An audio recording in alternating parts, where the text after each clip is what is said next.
dan strategi dakwah Ustadz Abdul Somad melalui media sosial YouTube.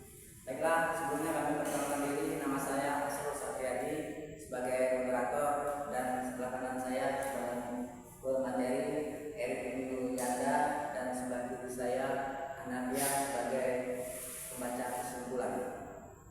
Perlu kita ketahui, media sosial telah menjadi platform yang efektif untuk menyebarkan pesan-pesan keagamaan dan membangun komunitas yang luas. Abdul Somad sebagai seorang ulama dan pendakwah terkenal telah memanfaatkan YouTube sebagai sarana untuk menyampaikan pesan-pesan keagamaan dan mempengaruhi masyarakat. Namun, bagaimana metode dan strategi dakwah yang digunakan oleh Abdul Somad melalui YouTube akan kami review dan kritikalkan jurnal tersebut. Apakah metode dan strategi tersebut efektif dalam mempengaruhi masyarakat? Dalam presentasi ini saya akan membawa secara kritis tentang metode dan strategi dakwah Ustadz Abdul Somad melalui YouTube, serta menganalisis kelebihan dan kekurangan dari jurnal tersebut. Baiklah, untuk selanjutnya kami persilakan sebagai pemateri Erik Yanda untuk mempresentasikan jurnal review kritikal ini. Baik, terima kasih. Saya akan mempresentasikan, memaparkan hasil dari kritikan kami. Yang pertama itu adalah latar belakang review. Penelitian ini membahas bagaimana Ustadz Abdul Somad, seorang penceramah terkenal dari Riau, menggunakan media sosial khususnya YouTube sebagai sarana dakwah. Ini adalah topik yang sangat relevan karena saat ini media sosial menjadi bagian penting dari kehidupan masyarakat, termasuk dalam aktivitas keagamaan. Yang selanjutnya itu tujuan dan metodologi penelitian. Tujuan penelitian mendeskripsikan dan menganalisis metode serta strategi dakwah yang digunakan Ustadz Abdul Somad di YouTube. Yang kedua, metode penelitian bersifat deskriptif kualitatif, menggunakan pendekatan dakwah dan komunikasi, tidak teknik pengumpulan data berasal dari studi pustaka literatur, termasuk bukunya UAS sendiri. Penelitian ini tidak menyertakan wawancara, survei, atau analisis data langsung dari media sosial. Yang selanjutnya itu temuan utama penelitian. Yang pertama itu adalah metode dakwah Ustadz Abdul Somad. Metode dakwah yang pertama itu ada al-hikmah, kebijaksanaan. UAS menyampaikan dakwah dengan penuh kebijaksanaan serta menunjukkan keteladanan dalam perilakunya. Yang kedua itu al-mau'izah al-hasanah, nasihat yang baik. Ia sering mengajak audiens untuk berbuat baik kepada sesama melalui ceramah-ceramah yang menenangkan dan menyentuh hati.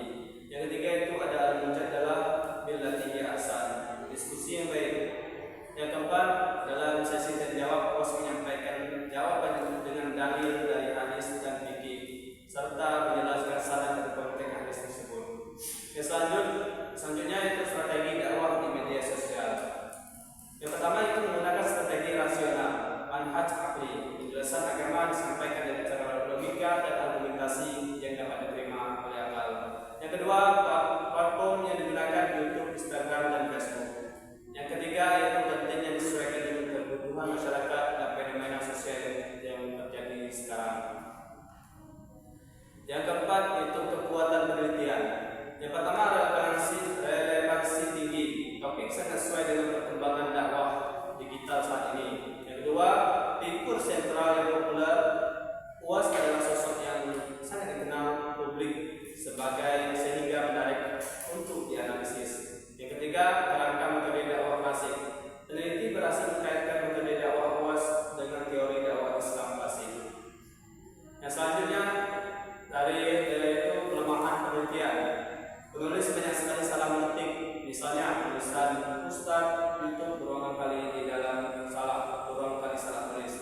Yang kedua yaitu kurang penjelasan metodologi. Tidak dijelaskan bagaimana yang dikumpulkan atau tidak dijelaskan bagaimana data yang dikumpulkan atau dianalisis. Yang ketiga, tidak ada analisis kuantitatif, tidak ada data views, like, dan komentar audiens yang bisa menunjukkan efektivitas dakwah. Yang keempat itu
Dengan mempertimbangkan kelebihan dan kekurangan, pendekatan ini dapat menjadi contoh bagi para pendakwa lain dalam memanfaatkan media sosial untuk menyebarkan pesan-pesan keagamaan yang positif, kondusif, dan membawa dampak yang lebih baik bagi masyarakat. Demikianlah kesimpulan dari presentasi yang dibacakan oleh saudara Hanafiah. Alhamdulillah presentasi hari ini telah selesai. Segala puji bagi Allah Subhanahu wa taala yang telah memberikan kita kesempatan untuk berbagi ilmu. Kita dan pengetahuan saya berharap bahwa presentasi ini dapat menjadi amal jariah bagi kita semua dan memberikan manfaat bagi masyarakat.